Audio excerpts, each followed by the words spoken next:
Jessica, thank you so very much for being up for joining us on this Silver Tent Launch Summit. I'm so excited about the fact that we're launching this amazing new community called the Silver Tent.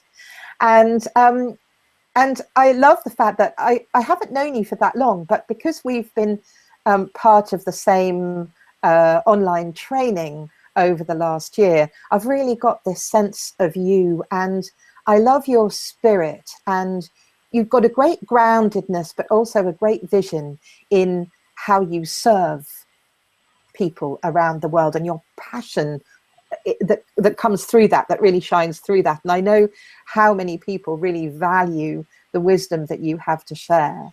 So I wonder, just briefly, if you could give us an overview of what you'd love our wild, wonderful and wise viewers to receive from this interview today. Thank you, Francesca, and lovely to be with you. Thank you for inviting me to join you for this wonderful summit. And I love the Silver Tent, by the way. I think it's a fantastic idea and I'm really excited about it.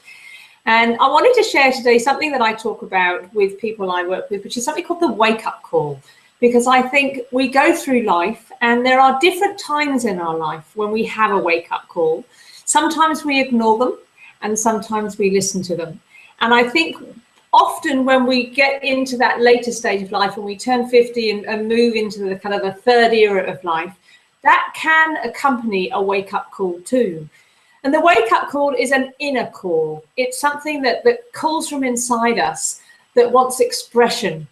And we get very busy in our early life of, families, children, if we have them, careers, if we have them, everything else. We don't necessarily listen to that inner call very often. And sometimes we lose our passions. And I love how you talked about passion, because that's something that I think is part of it. And we'll talk more about that later.